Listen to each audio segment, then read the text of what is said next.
Hello hi friends, అందరికీ నమస్కారం. Lahari Venky creative ఛానల్కి స్వాగతం. ఈరోజైతే మనం వినాయక చవితి సందర్భంగా పాల తాలికలు అనేది ఈజీగా అండ్ టేస్టీగా ఎలా తయారు చేసుకోవాలో చూద్దాం.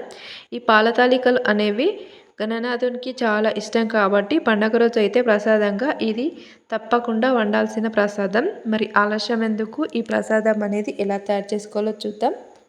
సగ్గుబియ్యం అలాగే పొడిపిండితో పాలు అనేది విరగకుండా కూడా టిప్స్ చెప్పబోతున్నాను. ఎక్కడ స్కిప్ చేయకుండా చూడండి. వీడియో అయితే అప్పుడే మీకు కంప్లీట్గా అర్థమవుతుంది. టిప్స్ కూడా చెప్పబోతున్నాను.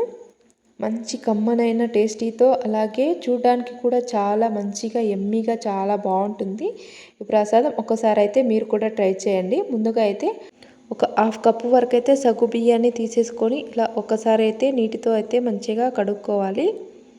ఇలా ఒకసారి మొత్తం కడుక్కున్న తర్వాత కొన్ని నీళ్ళు అనేది వేడి చేసుకోవాలి.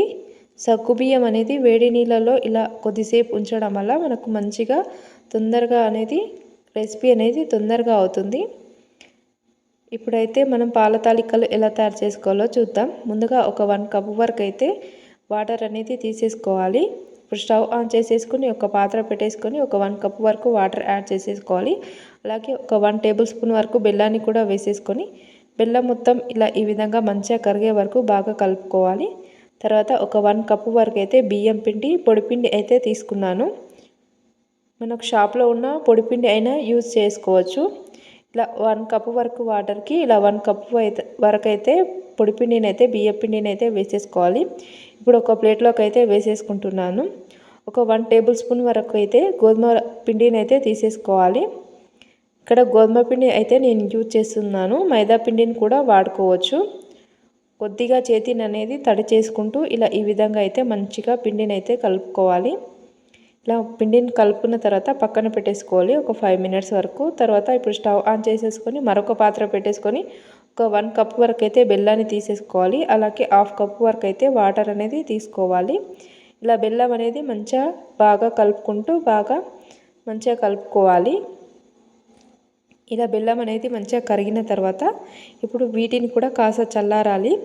ఇప్పుడు స్టవ్ ఆన్ చేసేసుకొని మరొక పాత్ర అనేది పెట్టేసుకొని సగ్గుబియ్యం అనేది మనం నానబెట్టాం కదా, దాన్ని అయితే కొద్దిసేపు అయితే మనం ఉడికించుకోవాలి. ఇప్పుడు ఆ వాటర్తో సహా అలానే మొత్తం వేసేసుకోవాలి. హాఫ్ కప్పు వరకు అయితే సగ్గుబియ్యం తీసుకున్నాం కదా, అందులో వేడి వాటర్ కూడా యాడ్ చేసాం కదా, దాంట్లోకి అయితే మరి ఒక 1 కప్ వరకు అయితే వాటర్ కూడా వేసేసి మంచిగా కొద్దిసేపు అయితే ఉడికించుకోవాలి. ఒక 50% వరకు అయితే ఉడికించుకోవాలి. మనం పిండి అనేది నానబెట్టి పక్కన మంచిగా కలుపుకొని పక్కన పెట్టాం కదా, దాంట్లో నుంచి అయితే ఒక పెద్ద నిమ్మకాయ సైజ్ అంతా పిండిని అయితే తీసేసి పక్కన పెట్టుకోవాలి. ఈ పిండితో అయితే మనం కొద్దిగా వాటర్ అనేది వేసేసి కన్సిస్టెన్సీ అనేది దగ్గర అవ్వడానికి యూజ్ చేస్తాము. ఇప్పుడు ఈ పిండిని ఒక జంతిక గొట్టంలో అయితే వేసేసుకోవాలి. 3 హోల్స్ ఉన్న జంతిక గొట్టంలోకి అయితే వేసేసుకొని ఇలా ఈ విధంగా అయితే క్యాప్ అనేది పెట్టేసుకోవాలి. తాలికలు అనేది ఇలా జంతిక గొట్టంలో వేసేసుకొని చేసుకుంటే ఈజీగా కూడా అయిపోతుంది. అది కూడా త్వరగా కూడా అయిపోతుంది. మంచిగా ఒకే సైజులో కూడా వస్తుంది. ఇప్పుడు ఒక ప్లేట్లోకి అయితే పొడిపిండిని అయితే కొద్దిగా ఇలా జల్లించుకోవాలి. ఇలా కొద్దిగా వేసేసుకొని ఈ పిండిని అయితే తీసేసి పక్కన పెట్టేసుకోవాలి ఒక ప్లేట్లో అయితే. ఇప్పుడు మనం జంతిక గొట్టంలో నుంచి ఇలా ఈ విధంగా అయితే మనం పాల తాలికలు అయితే చేసేసుకోవాలి. ఇలా సపరేట్గా వేసేసుకోవాలి. ఇలా కాస్త ప్రెస్ చేస్తే చాలు ఇలా ఈజీగా అయితే మనకు పాల తాలికలు అనేది వచ్చేస్తాయి. ఇలానే మొత్తం పిండితోటి అయితే మనం పాల తాలికలు అనేది రెడీ చేసేసుకోవాలి. ఇలా కాస్త కొద్దిగా పెద్ద సైజులోనే పాల తాలికలు అనేది చేసేసుకోవాలి. ఇలానే మొత్తం పిండితో అయితే ఇలా ఈ విధంగా అయితే పాల తాలికలు చేసేసుకోవాలి.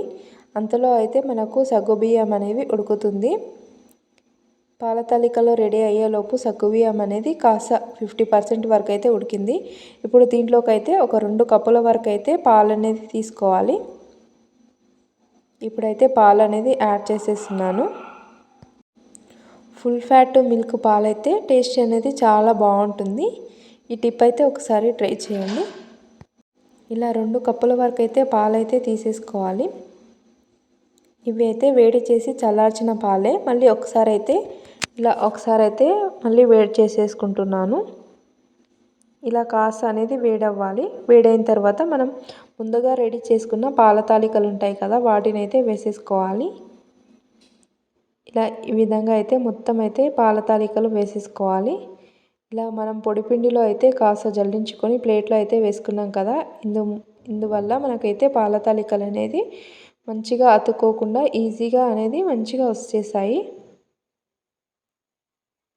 ఇలా ఈ విధంగా అయితే మొత్తం అనేది యాడ్ చేసేసుకోవాలి. తర్వాత ఒక 4-5 ఇలాచీలను అయితే ఇలా కచ్చాపచ్చగా దంచుకొని అయితే వేసేసుకుంటున్నాను. చూడండి కన్సిస్టెన్సీ అనేది ఈ విధంగా ఉంది. ఇప్పుడు మనం ముందుగా పక్కన తీసి పెట్టుకున్న పిండి ఉంటుంది కదా, దాంట్లోకి అయితే కొద్దిగా వాటర్ అనేది యాడ్ చేసేసుకొని మంచిగా కలుపుకోవాలి. ఇలా ఈ విధంగా అయితే వాటర్ కన్సిస్టెన్సీ లాగా పిండి అనేది వచ్చే వరకు బాగా కలుపుకోవాలి. ఇప్పుడు దీంట్లోకి అయితే యాడ్ చేసేసుకోవాలి. ఈ పిండి అనేది యాడ్ చేసేసుకోవడం వల్ల మనకు రెసిపీ అనేది కాస్త థిక్గా అనేది వస్తుంది. ఇలా అయితే మొత్తం వేసేసుకోవాలి. మరి ఎక్కువగా కలుపుకోకూడదు. తాలికలు అనేది ఇలా ఈ విధంగా స్పూన్తో అంటే ఇలా ఈ విధంగా సాఫ్ట్గా కట్టేలాగా ఇలా ఈ విధంగా అయితే ఉడికించుకోవాలి. ఇలా ఉడికిన తర్వాత మనం దీంట్లోకి అయితే బెల్లం సిరప్ అయితే ముందుగా రెడీ చేసి పెట్టుకున్నాం కదా, దాన్ని అయితే యాడ్ చేసేసుకోవాలి.